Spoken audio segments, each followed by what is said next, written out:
Moi, je vais vous parler de l'art digital en général, puisque on a vu les NFT, ça a été évidemment l'avènement quand même du digital, même si Nicolas vous a fait comprendre que on peut adosser un NFT, qui est un certificat d'authentification, un certificat de propriété, on peut l'adosser à un tableau physique, à un Picasso, etc.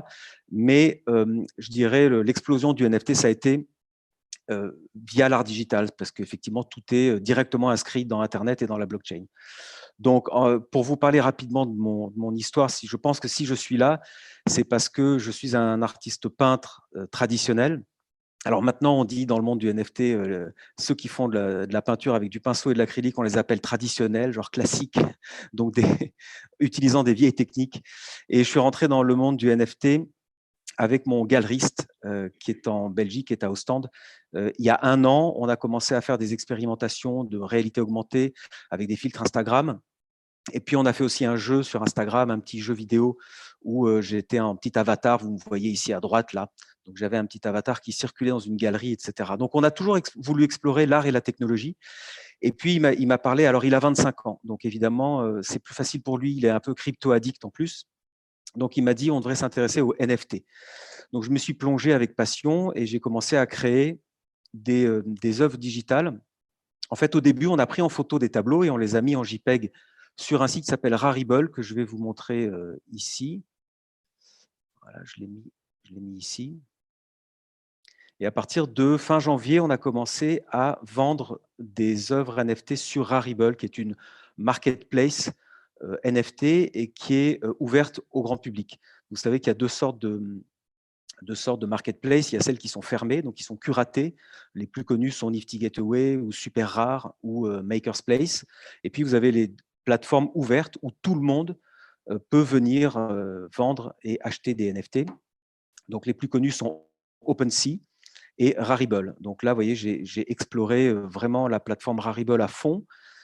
L'anecdote, c'est qu'une fois qu'on a pris en photo mes tableaux, mon galeriste m'a dit, mais comment on peut faire quelque chose de plus vivant, donc de plus animé et finalement de plus digital. Et je lui disais, mais moi, je ne suis peintre, je ne fais pas de digital. Et en fait, je me suis souvenu que tous mes montages de tableaux, je les faisais dans Photoshop. Donc finalement, ça fait quand même presque 10 ans que je fais du digital dans Photoshop. Alors, l'idée pour moi, Photoshop, c'était de préparer mes tableaux, donc c'était de faire des montages effectivement digitaux, mais pour ensuite les peindre sur toile. Et pour moi, ces montages n'avaient absolument aucune valeur et presque aucun intérêt, puisque c'était du Photoshop finalement. Et en réfléchissant, je me suis dit, mais Photoshop, c'est du digital. Et si je vais un peu plus loin dans ce logiciel, je peux faire des choses animées. Donc, j'ai exploré le time-lapse. Vous voyez, à partir d'images fixes, on peut animer sa séquence vidéo avec la technique du time-lapse, qui sont une succession d'images fixes. Donc, j'ai exploré ça dans Rarible et ça a beaucoup marché. Ça a même très bien marché. J'ai été, en mois de mars, classé parmi les top-sellers Rarible pendant plusieurs jours. Et surtout, j'ai réalisé que mes collectionneurs, ceux qui achetaient ces NFT-là, étaient anglo-saxons. Ils venaient d'Angleterre, d'Amérique, d'Australie. Ils ne me connaissaient absolument pas. J'étais même peu présent sur Twitter à l'époque. Et ils m'ont découvert directement sur la plateforme. Et je pense que c'est ce que Nicolas parlait de réunir sur une plateforme des collectionneurs validés. Et en fait, on s'aperçoit que Rarible et OpenSea et toutes ces marketplaces NFT fonctionnent de plus en plus comme des réseaux sociaux. C'est-à-dire que ce sont des passionnés qui viennent là et qui découvrent et qui veulent découvrir des artistes, qui veulent découvrir des démarches artistiques, etc. Donc ça, c'est quelque chose d'assez puissant que j'ai réalisé. Et puis là, je suis approché par d'autres initiatives de marketplace, notamment ArtTrade, qui va lancer une nouvelle marketplace NFT, mais qui va être conçue comme Instagram. On va pouvoir liker les NFT, on va pouvoir commenter, on va pouvoir se follower, on va pouvoir s'envoyer les images du NFT à l'un à l'autre. C'est encore aujourd'hui ce qui manque sur des plateformes comme ça. Ensuite, je me suis intéressé à ce que faisaient les autres. Je me suis intéressé à ce qui se passait sur les NFT. Je pense que donc Raoul a parlé des collectibles. Ça, c'est très important de comprendre qu'on n'est pas dans le domaine de l'art. C'est-à-dire que tous les jours, les gens me disent, mais enfin, ces petits chats, là, vous voyez, les crypto-kitties, mais enfin, les crypto-punks, c'est pas de l'art. Non, ce n'est pas de l'art parce que ça n'a pas été conçu comme des œuvres d'art. C'est de l'art génératif. C'est un algorithme qui a développé ces petites imagettes elles ont été au départ, il y a effectivement des humains derrière qui se sont dit, on va explorer les possibilités du smart contract, qui est, vous savez, ce petit bout de code, ce petit bout de logiciel qui est au-dessus d'Ethereum, au-dessus de la blockchain Ethereum, et qui permet de développer des applications sur la blockchain Ethereum, donc d'aller beaucoup plus loin que de s'échanger de la crypto-monnaie finalement. Et donc, les ingénieurs qui ne sont pas des artistes, en tout cas pas là, se sont dit comment montrer les capacités de ce logiciel qu'on appelle le smart contract. Eh bien, on va faire de l'art génératif. On va prendre des petits chats, on va leur donner des caractéristiques ADN génomiques, et puis on va demander aux gens, on va faire un jeu, et les gens vont breeder, donc vont accoupler les deux chats, un mâle et une femelle, pour donner naissance à un nouveau CryptoKitty qui va avoir l'ADN mélangé du père et de la mère. Et ça, pourquoi? C'était pour montrer la puissance d'un smart contract, la puissance de l'art génératif. Ils ont fait pareil avec les CryptoPunks que vous voyez ici. Donc, les CryptoPunks, ce sont 10 000 petites imagettes, comme ça, en pixel art, qui ont des cheveux, des lunettes, de la barbe, etc. Donc, tout ça a été généré par l'ordinateur. Et ces CryptoPunks ont quand même une longue existence dans la planète NFT, puisque c'est 2017. Donc, c'est déjà très, très loin dans le monde des NFT. Et il y a eu un engouement pour les CryptoPunks. Il faut comprendre que ce sont les toutes premières pièces d'art génératif en NFT sur Ethereum. Donc, pour tous les gens comme moi, comme peut-être un certain nombre ici, quand on est fanatique de NFT, on veut se rapprocher de la source, on veut se rapprocher des pionniers du NFT. Et donc, quand on a un CryptoPunk, on possède un petit bout de l'histoire des NFT. On possède la genèse des NFT. Donc, c'est pour ça que ça devient aussi important. Raoul l'a mentionné, ici, vous voyez, je vous ai fait une capture d'écran d'une invitation que j'ai eue chez Christie's Hong Kong, qui a émis une conférence qui s'appelle The Avatar Age. Et vous voyez que la plupart des personnes ici ne sont pas en photo, à part peut-être cette personne-là et celui-là, mais les autres ont mis leur avatar en photo. C'est un phénomène extrêmement important à comprendre, c'est-à-dire qu'on se projette maintenant dans le digital complètement en proposant un avatar de soi-même. Et en fait, ça préfigure les métavers, ça préfigure ce que Facebook est en train d'installer, ça préfigure Decentraland, de Sandbox, tous ces métavers où on ne sera plus nous-mêmes en personne, mais on sera projeté à travers un avatar qui sera un double de nous-mêmes dans le monde digital. Donc, les avatars, on les voit absolument partout, notamment sur Twitter. Je n'avais pas prévu d'aller sur Twitter, mais vous voyez, si on va sur Twitter, donc là, je vous recommande d'aller sur Twitter pour tout ce qui est NFT, parce que c'est vraiment là que ça se passe. Il y a, voyez, il y a Steve Aoki, là, ça c'est un petit avatar. Ici, ça c'est wallpaper, mais bon, peu importe, je scanne un peu au hasard, mais voyez, voilà, ici il y a des avatars. En fait, progressivement, tout le monde se met en avatar. Et alors, ce que va faire Twitter ici, si on remonte sur, j'ai vu qu'il y en avait un qui avait un CryptoPunk. Donc, quand vous voyez ici un utilisateur Twitter qui positionne un CryptoPunk, je crois que c'était ici. Ça, c'était un Bored Ape. Le Bored Ape, c'est aussi une série de collectibles qui concurrencent un peu les CryptoPunks.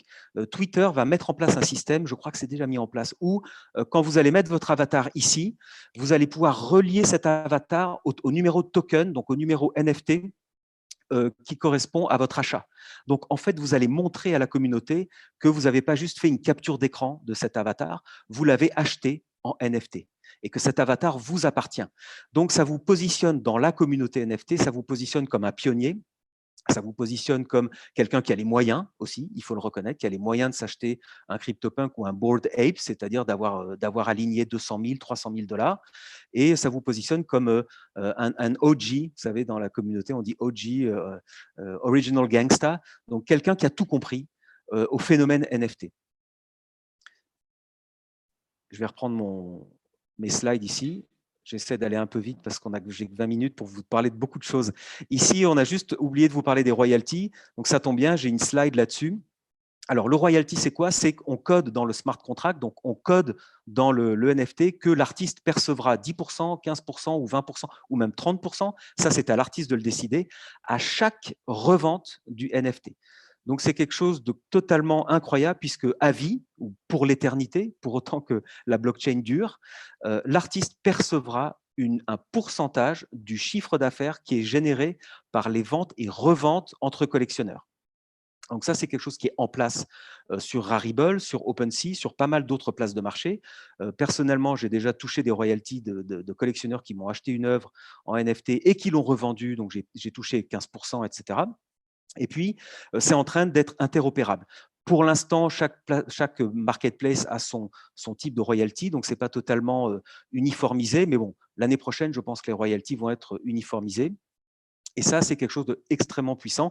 C'est aussi pour ça qu'on recommande aux artistes de minter eux-mêmes leur NFT avec leur wallet, parce que le numéro de wallet d'origine de l'œuvre sera éternellement gravé dans la blockchain, et pour les royalties, il vaut mieux qu'elles soient payées directement à l'artiste qu'à la galerie, par exemple.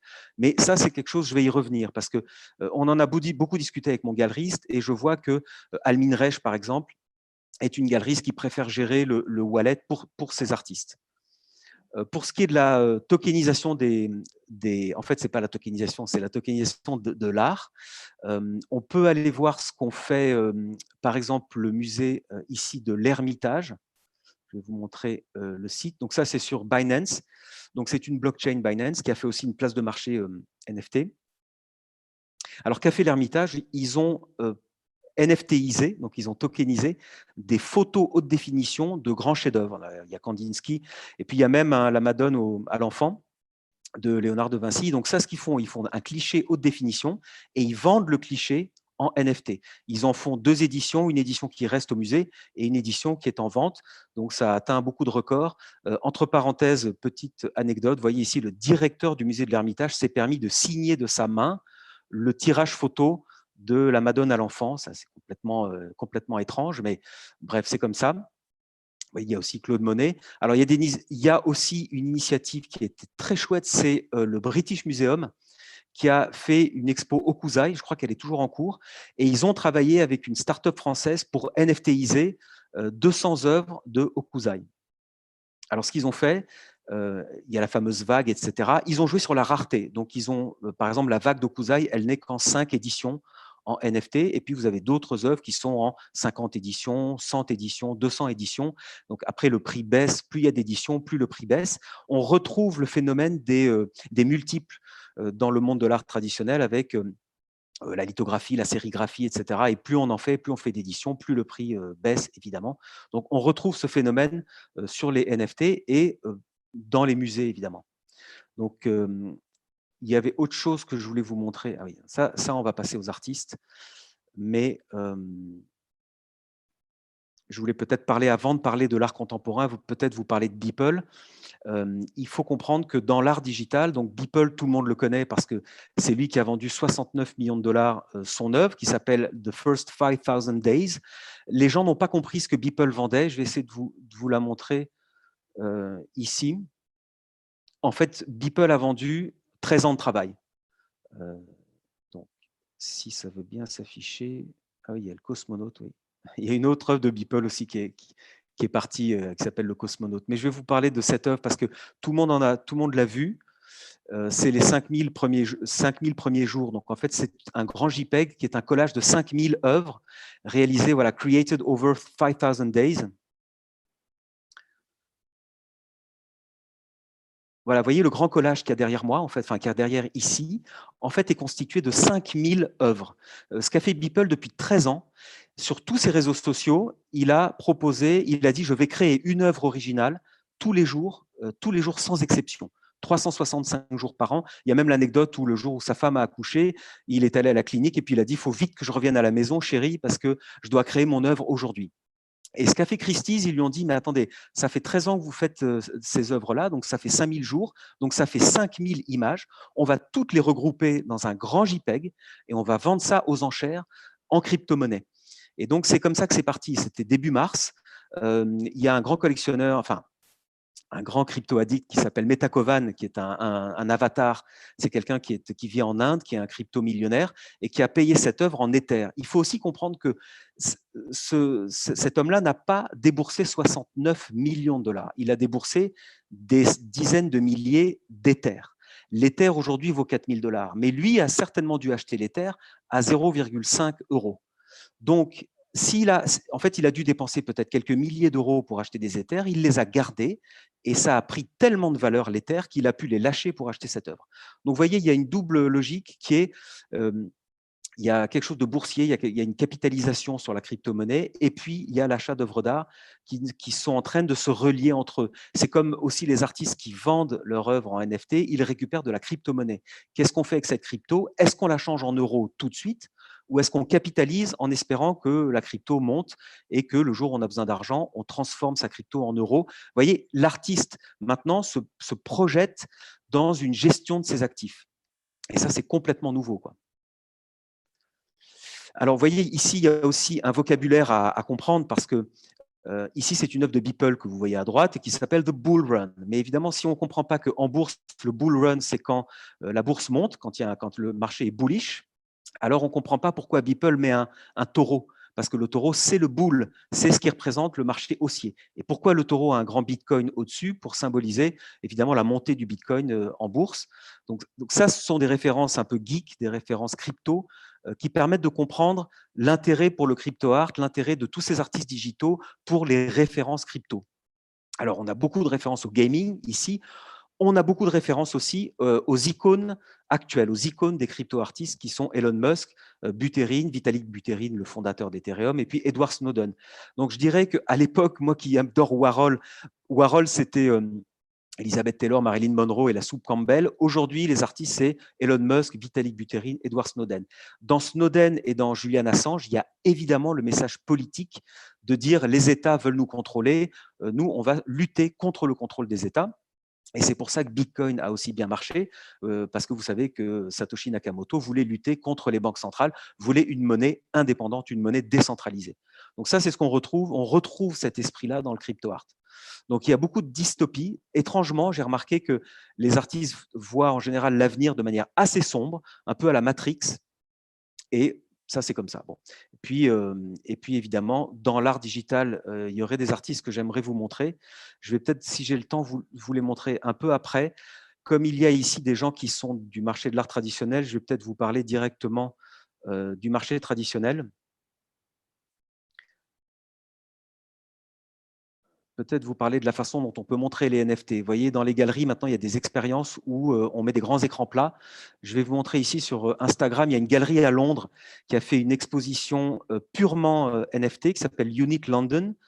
Ils ont filmé un peu le vernissage qui est ici. Je vais vous le remettre au début. Et donc, il y a des centaines d'écrans digitaux. Et donc, ce ne sont que des œuvres d'art vidéo qui sont projetées, qui sont montrées.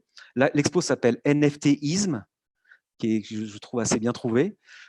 No fear, no fear in trying. Donc, c'est pour dire aux artistes, allez-y, quoi. Le terrain est vierge.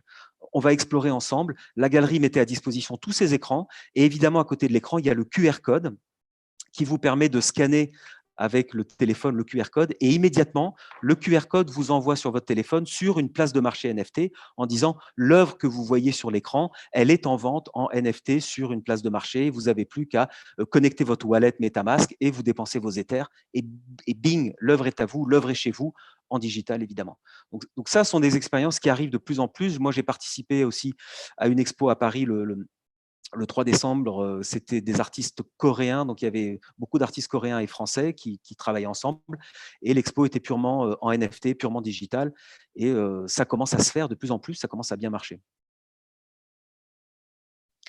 J'ai vu passer sur les slides, je crois que c'était ta slide, Raoul. J'ai vu que tu montrais en capture d'écran les œuvres de Damien Hirst. L'expérience est très intéressante parce que Hirst a fait une expérience NFT qui s'appelle The Currency. Il a fait exprès de l'appeler The Currency parce qu'il a dit finalement les œuvres d'art vont devenir du papier-monnaie. Il a émis 6000 peintures, donc il a réalisé 6000 peintures comme ça, les petits dots qui le caractérisent, sur du papier A4. Et puis il a dit chaque œuvre papier va être prise en photo et va être mise en token, donc en NFT, sur la blockchain. Et puis il a dit allez-y, achetez les NFT, et puis dans 3 mois, quand vous aurez tous des NFT, vous aurez le choix. Soit vous gardez le NFT digital et je brûle l'œuvre physique, il la brûle réellement, soit vous gardez l'œuvre physique et je brûle le token, donc je brûle le NFT, qui est une opération digitale, évidemment. Et donc, l'expérience est vraiment, permet aux collectionneurs de réfléchir à l'aspect physique par rapport au digital. Est-ce que l'un est plus important que l'autre? Est-ce que l'autre va prendre le pas sur l'un, etc. Donc, pour ça, Damien Hirst a fait un bon coup. Pour les galeries traditionnelles, il y a Almin Reich qui a commencé, qui a été très tôt active sur le marché, sur Foundation. Alors, je vais vous montrer. Je l'ai ouvert quelque part. Maintenant, je ne sais plus où je l'ai ouvert. C'est pas grave, on va chercher ici. Almin Reich a très tôt investi les NFT, donc elle s'est mise sur une place de marché qui s'appelle Foundation. Hein, bon, c'est pas grave, je vais vous le retrouver ailleurs. Foundation, Almin Reich, voilà. Ce qu'elle a décidé de faire, elle a pris deux de ses artistes, donc il y a César Piette et Brian Calvin, qu'elle a décidé de NFTiser. Donc ce qu'elle a fait, j'en ai parlé avec César Piette. Bon, César, pour le coup, lui, ses œuvres sont absolument proches du digital parce que vous allez voir ici, César, lui, vient du monde digital. Donc lui, il maîtrise les outils de la 3D. Il était graphiste 3D avant, et puis maintenant, il peint à l'aérographe sur toile ses œuvres 3D et il joue sur le trompe-l'œil. C'est-à-dire qu'il veut que les gens, face à un tableau, se disent mais c'est incroyable parce que ça ressemble à un écran digital. Donc lui, il joue beaucoup là-dessus. Donc ce qu'a fait Almin Reich, elle a dit prenez certaines de vos œuvres, faites-en une œuvre unique, une image unique, et on va la proposer sur Foundation, qui est une place de marché assez importante des NFT, qui est une place curatée. Ne rentre pas tout qui veut sur Foundation, il faut être invité par un autre artiste. Et elle, ce qu'elle fait, donc, elle gère les NFT de ces artistes. Elle a fait ça avec Brian Calvin, ici, vous voyez. Je vais vous montrer peut-être ici. Alors lui, Brian Calvin est un artiste peintre, pur sucre, quoi, en 2 dimensions. Et j'ai lu une interview de Brian Calvin qui a dit « Almin Reich est venue me voir, elle voulait des œuvres en mouvement. Et lui a dit « Moi, je ne sais pas faire ça, moi, je suis peintre. » Donc, il est allé voir un développeur en intelligence artificielle qui lui a dit on va scanner 2000 tableaux de femmes, parce qu'il fait beaucoup de portraits de femmes, et on va demander à la machine, l'intelligence artificielle, de développer une animation sur une vidéo en imaginant un visage en mouvement. Donc, vous voyez ici, c'est le résultat. Donc, moi, je trouve ça plutôt intéressant. Et puis, ça a été vendu pour 1 point, vous voyez ici, 1,8 1,8326 Ether. L'Ether à 4 000 €, bon, ben voilà, ça fait du 7 000 – 8 000 € à peu près. Ensuite, j'en ai parlé à César. Donc, lui me confirme que le wallet, donc le portefeuille digital, est géré par Almin Reich. Elle récupère la crypto-monnaie, elle transforme ça en euros et elle fait 50-50 avec son artiste, mais en euros. Là-dessus, après, j'en ai parlé, je dis toujours aux artistes, essayez quand même d'abord de vous entendre avec la galerie sur la stratégie NFT, mais essayez d'avoir vous-même un wallet, même si c'est la galerie qui vend avec son wallet, essayez de récupérer directement la crypto-monnaie, parce que peut-être que vous avez envie de thésauriser, peut-être que la crypto va monter, peut-être que vous avez d'autres projets avec votre crypto-monnaie, etc.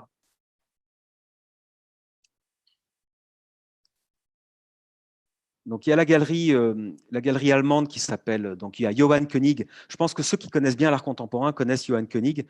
Lui a très, très tôt compris l'intérêt de tout ça, parce que il a fait déjà au mois de juin ou même au mois de mai, je crois, il a fait une triple exposition, une exposition dans sa galerie physique à Berlin. Il a fait une exposition sur Foundation, qui est la même place de marché dont je vous parlais avec la mine Reich, et il a fait une exposition sur Decentraland. Ici, vous avez une capture d'écran de la galerie berlinoise qui a été retranscrite, qui a été, on va dire, scannée, qui a été retransformée en 3 dimensions dans un métaverse qu'on appelle Decentraland.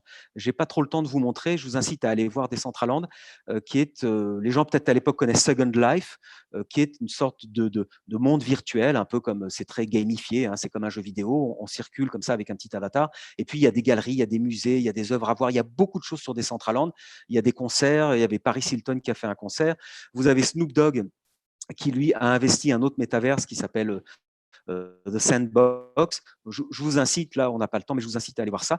Et puis par exemple, vous avez aussi des artistes qui ont des initiatives individuelles comme Daniel Arsham, qui est chez Perrotin, comme vous le savez. Et lui, il est allé chez Nifty Gateway. Donc Nifty Gateway, c'est un des pionniers de la plateforme NFT qui propose d'acheter en carte de crédit. Ça, c'est quelque chose, je pense, qui va se développer très fort. C'est qu'ils disent aux collectionneurs, ne vous embêtez même pas avec de la crypto, vous embêtez pas avec un wallet. Tout ça est compliqué. ce qui est vrai et pas vrai, enfin ça dépend, en tout cas c'est leur logique. Vous achetez le NFT en Visa, en carte Visa, carte Mastercard, et puis nous, on garde votre NFT dans notre wallet chez nous. Et puis le jour où vous avez un MetaMask, le jour où vous êtes à l'aise avec tout ça, on vous envoie le numéro de token, enfin on vous envoie le token directement sur votre wallet. Donc ça, c'est Nifty Gateway. Et ce que fait Daniel Arsham, c'est intéressant dans la mesure où lui propose des sculptures en réel, hein, des sculptures physiques. Vous savez que lui, il se projette dans une sorte d'archéologie du futur, comme si on a des mouvements dans le temps, des mouvements d'aller-retour dans le temps. Et lui s'est dit, au lieu de tout simplement proposer des photos de mes sculptures, je vais modéliser mes sculptures et puis je vais les proposer dans un environnement différent. Donc ici, vous voyez, il y a un aspect aussi cinématographique. Je vais essayer de vous le mettre en plus grand. Voilà, il y a du son. Vous voyez, la caméra se rapproche, la caméra se retire. Vous voyez, il y a de la neige dehors. On est projeté dans un appartement, dans un intérieur. On peut voir vraiment la sculpture de l'intérieur. Donc, on est ici dans un artiste qui a tout compris sur la transformation digitale, qui garde son travail physique, mais qui dit le digital me permet d'aller beaucoup plus loin et de montrer un setup, une installation de mon travail dans un environnement rêvé, dans un environnement fantasmé. Voilà, donc ça, je trouve ça vraiment, vraiment chouette. Benjamin, on Oui, va essayer de garder un peu de temps pour le ouais, ouais, panel ouais. aussi. Est-ce qu'il y a un dernier point que tu voulais aborder avant Ouais, ouais. de Juste le clôturer? dernier, ouais, c'est Sotheby's. Super. Alors, on a parlé de Christie's, mais Christie's a été pionnier en la matière au mois de mars. Mais alors, Sotheby's ici, ah, j'essaie de vous trouver le lien, décidément. Ah, voilà, c'est ça. Sotheby's est allé très, très loin. Maintenant, Sotheby's, vous voyez, ça s'appelle Metaverse. Donc, c'est la deuxième fois que Sotheby's fait une vente qui s'appelle Natively Digital. Et c'est la première fois qu'une grande maison de vente aux enchères propose uniquement des œuvres digitales et uniquement des œuvres qui ont été mintées en NFT il y a 1 an, 2 ans, 3 ans. Et ils ont fait appel à des collectionneurs, donc des grands collectionneurs d'art digital, de crypto art, en disant, voyez maintenant, donc ça c'est les collectionneurs, et chacun amène des œuvres, et elles ont été vendues aux enchères. Pour terminer, je vous montre juste ce clip de Sotheby's qui est vraiment intéressant parce que ils projettent, ils inscrivent l'histoire des NFT dans toute l'histoire du monde de l'art et dans toute l'histoire du monde de Christie's, vous voyez, donc de Sotheby's, pardon, donc 1957, vous voyez, 1960, et puis Sotheby's monte un peu en puissance, et 2012, voilà, 2015, et puis là maintenant 21, l'avènement, le digital, le crypto art, natively digital.